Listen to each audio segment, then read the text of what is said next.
नमस्कार दोस्तों, मैं दीपक राणा आप सभी का हार्दिक स्वागत करता हूं आपके अपने YouTube चैनल अपग्रेड एकेडमी पर। जैसे कि प्यारे दोस्तों, आप सभी को पता होगा भी 12th क्लास मैथ में हम पढ़ रहे थे अपनी मिसलेनियस एक्सरसाइज, यानी अपने जो विविध क्वेश्चन रहेंगे वो हम चैप्टर नंबर 2 में डिस्कस करने वाले हैं। अभी मैंने इसमें भी आपके अभी तक 4 क्वेश्चंस ऑलरेडी करवा दिए हैं। अभी यदि आपने वो क्वेश्चंस नहीं देखे हैं तो आप जाकर देख सकते हैं। मैं उन क्वेश्चन का लिंक 1 बाय 1 करके डिस्क्रिप्शन में प्रोवाइड करवा दूँगा अभी।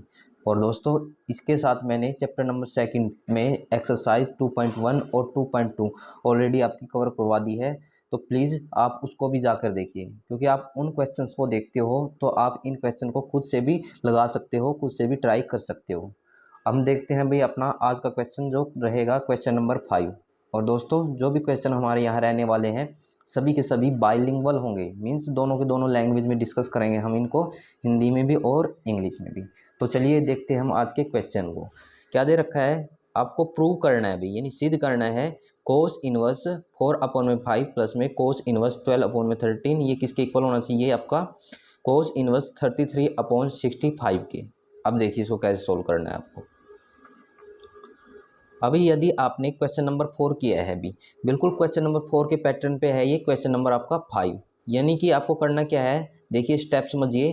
पहले ये फंक्शन जो दे रखा है इसको किसी भी अल्फ़ाबेट के इक्वल अज्यूम कर लीजिए। मान लेता हूँ मैं ये ए मान लेता हूँ और इस फंक्शन को मैं बी मान लेता हूँ। अब इससे क्या होगा, इससे ही आपका क्वेश्चन सोल्व होगा। यानी यहाँ करेंगे हम लेट और हिंदी में लिखेंगे माना ए इजक्वल टू कोस इनवर्स 4/5, यानी ये कंप्लीट फंक्शन मैंने किसके इक्वल मान लिया, आप बोलोगे ए के इक्वल मान लिया। अभी मुझको बताइए ये जो कोस था किसमें था, इनवर्स में था। जब मैं इसको इस तरफ लेके आऊँगा तो ये ए के साथ मल्टीप्लाई में होगा, जिसमें क्या लिख सकता हूँ, आप बोलोगे कोस ए लिख सकता हूँ, जो किसके बराबर आएगा, आपका 4/5 के इक्वल आएगा, यानी बराबर आएगा। एक तो बात ये हो गई भाई। अभी मुझको बताइए यदि आपने 10th क्लास में अपने रूल्स पढ़े हैं अभी, ठीक है ना। रूल्स का मतलब क्या है भाई, आपको मुझको बताना है भाई कोस का रूल क्या होता है। अभी आप सभी जवाब देंगे, कोस का रूल होता है बेस डिवाइड बाय हाइपोटेन्यूज। ये तो पढ़े हैं ना भी आपने।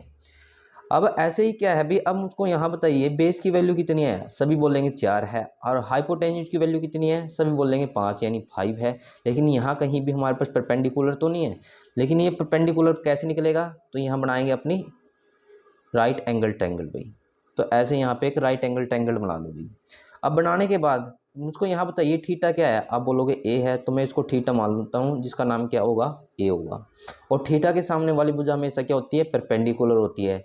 अच्छा, ये क्या बनेगा, आपका बेस बनेगा। और बेस की वैल्यू कितनी है, आप बोलोगे 4 है, और हाइपोटेन्यूज की वैल्यू कितनी है मेरे पास, 5 है। लेकिन परपेंडिकुलर तो नहीं। देन आगे आपको क्या करना है, यहाँ यूज़ करनी है अपनी पाइथागोरस थ्योरम। पाइथागोरस थ्योरम क्या कहती है कि हाइपोटेन्यूज का स्क्वायर हमेशा बराबर रहेगा बेस के स्क्वायर के प्लस परपेंडिकुलर के स्क्वायर के भी। देन इसको फिर आगे सोल्व कीजिए भी। अब मुझको बताइए हाइपोटेन्यूज की वैल्यू कितनी है, 5, तो 5 का स्क्वायर आप बोलेंगे 25 होगा। अच्छा, बेस की वैल्यू कितनी है, 4, 4 का स्क्वायर कितना होगा, आप बोलोगे 16 यानी 16 होगा। हमको परपेंडिकुलर निकालना, तो इसको हम 1 मिनट के लिए ऐसे रखेंगे। अब ये देखिए ये प्लस है तो उधर जाके माइनस होगा, जिसे मैं इस चीज़ को ऐसे भी लिख सकता हूँ P square is equal to 25 minus का 16, क्योंकि ये प्लस था ना, मैंने अभी बोला आपको वहाँ जाके माइनस का होगा। देन आगे सोल्व कीजिए इसको, पी स्क्वायर इजक्वल टू, अब मुझको बताइए 25 में से हमको 16 माइनस करना है, तो कितना बचेगा आपके पास, आप बोलोगे 9 बचेगा। लेकिन हमें पी स्क्वायर नहीं चाहिए, खाली क्या चाहिए, पी चाहिए। तो पी लाने के लिए हम क्या करेंगे, दोनों तरफ स्क्वायर रूट कर देंगे भी। तो इधर भी स्क्वायर रूट करो और इधर भी, इससे आपका क्या होगा, ये कैंसिल होगा। और मुझको बताइए 9 किसका अंडर रूट होता है, सभी बोलोगे 9 हमेशा 3 का अंडर रूट होता है। अभी यहाँ मुझको बताइए पी की वैल्यू कितनी आई हमारे पास, आप बोलोगे भी 3 निकल के आ गई। अब ये तो किससे आया अभी, आपका इस फर्स्ट फंक्शन से आया अभी, यानी जो आपने ए माना था। ऐसे ही एज टीज आपको इसको भी किसी भी अल्फ़ाबेट के इक्वल मान लेना भी, फिर ऐसे ही इसी पैटर्न पे इसको सोल्व करेंगे हम। तो मैं साइड में इसको भी अब सोल्व करवाता हूँ भाई। यहाँ अब दोबारा लिखेंगे लेट, और हिंदी वाला लिख लेंगे माना बी इजक्वल टू, आपको ये फंक्शन मानना है भी, ठीक है ना, कोस इनवर्स 12/13। अब ये इनवर्स में था तो बी के साथ जाके मल्टीप्लाई में, तो क्या होगा, कोस बी इजक्वल टू 12/13 होगा। अब मुझको बताइए भी जो 12 था ये क्या बनेगा और 13 क्या बनेगा। अभी हमको पता है कोस के लिए फॉर्मूला मैंने आपको लिखवाया है बेस डिवाइड हाइपोटेन्यूज, तो आप बोलोगे ये भी मेरे पास बेस डिवाइड बाय हाइपोटेन्यूज है। लेकिन आप सोचोगे कि भाई फर्क क्या है, फर्क इनमें थीटा का है, इसमें थीटा ए है जबकि इसमें थीटा क्या बनेगा आपका बी बनेगा, ये इसमें फर्क रहेगा भाई। तो इन बेस की वैल्यू आपके पास 12 है भाई और हाइपोटेन्यूज की वैल्यू आपके पास 13 है, लेकिन परपेंडिकुलर तो यहाँ भी नहीं। तो अगेन यहाँ आप क्या कीजिए, राइट एंगल ट्रायंगल फॉर्म कीजिए भी। तो आपने ये बनाया, लेकिन थीटा क्या लोगे आपकी बार आप बोलोगे बी लेंगे, और बी के सामने वाली भुजा क्या बनेगी परपेंडिकुलर, और ये क्या होगा आपका बेस, और बेस की वैल्यू कितनी थी 12 थी, और हाइपोटेन्यूज कितना था 13। अब परपेंडिकुलर निकालने के लिए हम यहाँ यूज करेंगे अगेन पाइथागोरस थ्योरम, जो क्या होती है hypotenuse square is equal to base square plus perpendicular square. Then फिर आगे इसको सोल्व कीजिए, हाइपोटेन्यूज की वैल्यू कितनी थी आप बोलोगे 13 थी, और 13 का स्क्वायर करेंगे आप बोलोगे 169 आएगा भी। अच्छा, तो ये बी स्क्वायर यानी बेस की वैल्यू कितनी थी 12, 12 का स्क्वायर करोगे तो आपका क्या बनेगा 144 बनेगा, प्लस परपेंडिकुलर हमको निकालना है तो इसलिए इसके स्क्वायर को 1 मिनट के लिए एच टी रखेंगे। अब ये चीज़ प्लस है तो इधर आगे माइनस का होगा, जिसे हम ऐसे लिख सकते हैं P square is equal to 169 minus में 144। अब मुझको बताइए भाई 169 में से 144 को माइनस करेंगे तो कितना बचेगा आपका, 9 में से 4 गया 5, 6 में से 4 गया 2, यानी 25 आएगा। लेकिन वही बात है भाई, हमें पी स्क्वायर नहीं हमें पी ही चाहिए, तो taking square root on the both side. अभी मुझको बताइए 25 किसका अंडर रूट होता है, सभी जवाब देंगे 5 का होता है यानी 5 का। तो यहाँ से मुझे परपेंडिकुलर कितना मिला, अब बोलोगे 5 मिला। अब देखिए भाई इतना प्रोसीजर करने का मतलब क्या था, अभी क्यों हमने इतना ये किया, अभी आपको इस बात का पता चल जाएगा। अब यहाँ देखना दोस्तों कि भाई आपने ये फंक्शन इतना किसके इक्वल ज्यूम किया था, आप बोलोगे ए, और इतना फंक्शन किसके इक्वल ज्यूम किया था, आप बोलोगे बी। तो मैं यहाँ क्या कर सकता हूँ, ए प्लस में बी किसके बराबर आ जाएगा, आप बोलोगे इस फंक्शन के बराबर आएगा। तो बस आपको यही चीज़ यहाँ लिखनी है 1 मिनट के लिए। यहाँ लिखेंगे हम ए प्लस में बी इक्वल टू यहाँ कोस इनवर्स 33 अपॉन में 65। अब मुझको बताइए ये चीज़ क्या थी, इनवर्स में थी, तो इधर आके दोनों के साथ मल्टीप्लाई में आएगी, जिसे हम क्या लिख सकते हैं कोस इंटू ए प्लस में बी इक्वल टू 33 अपॉन 65। अभी आपने क्या किया होगा, अभी 11th क्लास में ये फॉर्मूला भी पढ़ा होगा कोस इंटू ए प्लस में बी, नहीं पढ़ा है तो मैं आपको यहाँ लिखवा रहा हूँ, आपको उसको अच्छी तरीके से याद कर लेना भी। तो याद रखिएगा कोस इंटू ए प्लस में बी के लिए फॉर्मूला होता है हमारे पास कोस ए मल्टीप्लाई कोस बी, और यहाँ पे आपको साइन देना है किसका माइनस का, यहाँ साइन ए मल्टीप्लाई में साइन बी। इतना लिखा आपने, लिखने के बाद इस चीज़ को तो रखोगे आप 1 मिनट के लिए h is cos into a plus में बी। अभी मुझको बताइए कोस के लिए फॉर्मूला क्या होता है, आप बोलोगे कोस के लिए फॉर्मूला होता है हमारे पास बेस डिवाइड बाय हाइपोटेन्यूज, लेकिन थीटा क्या बनेगा, आप बोलोगे ए बनेगा, तो हमको किस में जाना पड़ेगा, ए वाले ट्रायंगल के अंदर जाना पड़ेगा। अब यहाँ देखिए भी ए वाले ट्रायंगल में बेस कितना था, आप बोलोगे 4, और हाइपोटेन्यूज कितना था, आप बोलोगे 5, यानी 4/5 आएगा। तो बस उसको यहाँ डाल दीजिए, ये आया 4/5। लेकिन ये क्या है भाई कोस बी, फॉर्मूला तो सेम ही होगा भाई बेस डिवाइड बाय हाइपोटेन्यूज, लेकिन अब की बार हमको किस ट्रायंगल में जाना पड़ेगा, आप बोलोगे बी वाले ट्रायंगल में जाना पड़ेगा। तो बी वाला ट्रायंगल कहाँ पे है, ये रहा। अब बेस कितना था 12 था, और हाइपोटेन्यूज कितना था, आप बोलोगे 13 था। तो बस इसको यहाँ पे डाल दीजिए भी, यहाँ लिखेंगे 12 अपॉन में 13, इतना लिखा। अब यहाँ माइनस है तो मैंने यहाँ पे माइनस लिखवा दिया। अब यहाँ देखिए भाई साइन है, और साइन के लिए फॉर्मूला क्या होता है, अब बोलोगे परपेंडिकुलर डिवाइड बाय हाइपोटेन्यूज होता है, लेकिन थीटा क्या है इसके अंदर ए, तो अगेन ए वाले ट्रायंगल में चलिए भी। तो ए वाला ट्रायंगल ये रहा भी, परपेंडिकुलर 3 है और हाइपोटेन्यूज 5 है, तो हम लिख सकते हैं 3/5 भी, यानी 3/5।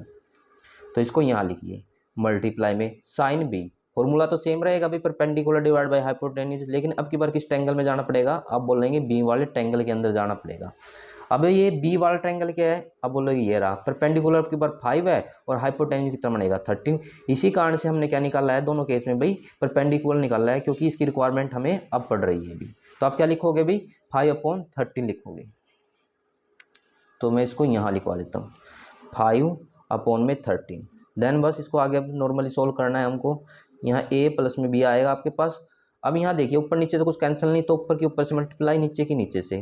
12 4 जा क्या होता है, आप बोलोगे 60 होता है अभी, सॉरी 60 बोला मैंने, 48 होगा।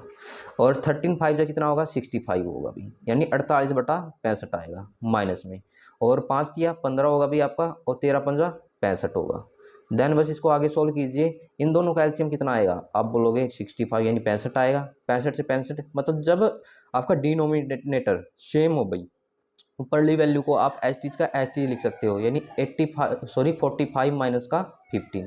तो अब इसमें से ये चीज़ माइनस कीजिए, क्या बचेगा, 8 में से 5 को माइनस करेंगे 3 आएगा, और यहाँ से 4 में से 1 को माइनस करेंगे तो यहाँ भी 3 आएगा, और अपॉन में क्या था हमारे पास, ये 65 था। तो इसको हम यहाँ लिख लेंगे 1 मिनट के लिए, कोस इंटू ए प्लस में बी किसके इक्वल आया निकल के, आप बोलोगे 33 अपॉन में 65 आया।